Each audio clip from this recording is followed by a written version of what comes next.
So there's been a really interesting story gaining some traction online recently, suggesting that Nintendo may have just blocked a massive Xbox feature. And while it is a feature that has to do with emulation, which is definitely a little bit more in the gray area for what Microsoft supports on their current consoles today, it is also something that up to this point in time has been fully supported in their retail modes on both the Series S and X, and they were actually the preferred way for a lot of gamers to choose to emulate a variety of different systems on the consoles, which works very well, by the way. It's pretty impressive that you can pick up a $300 Xbox Series S or a $500 Series X and have just about any game playable all the way up to the PS2 and GameCube generation without any hiccups or issues. Even Xenia, the Xbox 360 emulator, running really nicely. And I think objectively, Xbox is the best company when it comes to supporting things like backwards compatibility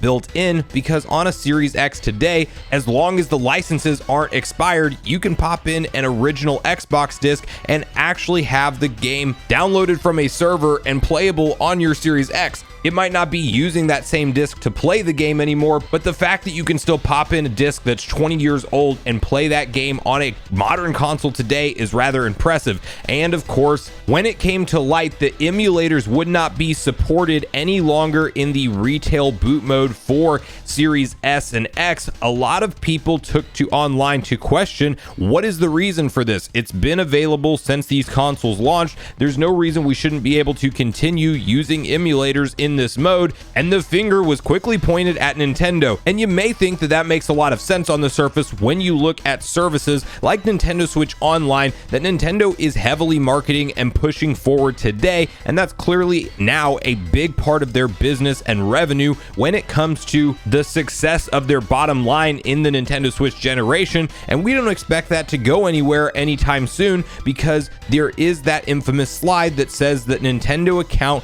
value-added services will roll forward for the foreseeable future, and there's no reason to think that Nintendo will hit the reset button once again in their classic console offerings, like we've seen them do with Virtual Console on Wii and Wii U and DS and 3DS over the years. We should now be relatively safe in terms of expecting NSO and the consoles that we have today to roll forward. And there was an interesting email gaining a lot of traction online from somebody who worked under the QA department, apparently at Microsoft, claiming that Nintendo was actually the reason that they had to pull these emulators off of retail mode due to legal complaints from the company. And there are now some direct statements from Microsoft around this matter, so we have to go over essentially a two-part story where the initial claim was made that it's Nintendo, and then now we have some refuting claims from Microsoft that indeed that isn't the case. We need to break down and get on the same page with exactly what's being claimed now from both sides and what the bigger reason could be for this actual decision.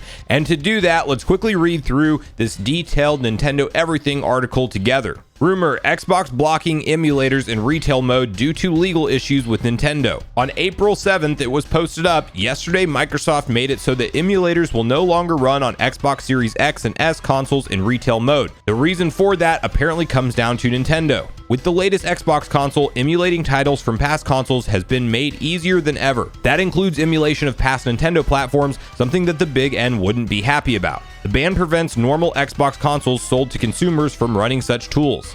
Based on an email provided by Microsoft Azure's Alina McKenna that was originally written by the Xbox QA team, a big reason for the change is related to legal issues with Nintendo. The message goes on to say that emulating itself is not illegal, but it still can be used to play games from consoles that are still under copyright protection without permission, which can create issues with Nintendo and its affiliates. Security concerns were cited as the secondary issue. Then an update was posted to the story on April 9th, which reads, an official Microsoft statement now says that Nintendo has nothing to do with the situation. You can read the full response below. The information currently circulating on Twitter is not accurate. Our actions are based on a long-standing policy on content distribution to the store to ensure alignment with our Microsoft Store policies per 10.13.10. Products that emulate a game or platform are not allowed on any device family.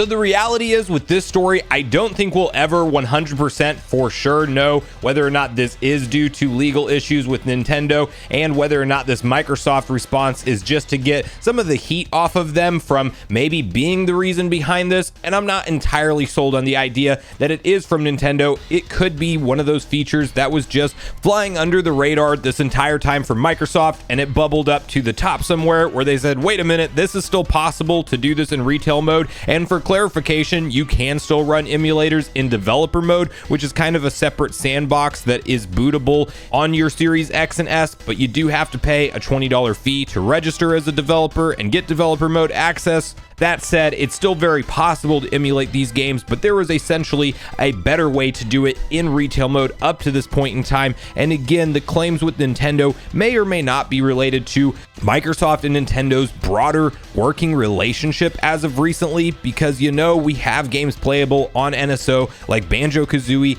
and GoldenEye, and we have a 10-year commitment from Microsoft to put Call of Duty on Nintendo consoles going forward, providing the Activision Blizzard merger closes. So yes, they have a closer working relationship now. There very easily could have been some concerns from Nintendo around the viability of being able to boot up the NES through the GameCube and Wii, no problem on an Xbox retail mode console, and they may have asked for something to block that due to the fact that they are actively selling and promoting Nintendo Switch Online. I definitely don't put that past Nintendo, but it also can't be confirmed that that is the reason, and according to Microsoft PR themselves, they are stating that it isn't the reason, and rather it was just already a violation of its existing terms and service, and that is the reason that this feature is no longer enabled. The jury is still out on the truth of the matter, but I definitely think that this is one of those interesting behind the scenes things that happen sometimes in gaming, and it makes you stop and wonder how much these companies really care about ease of access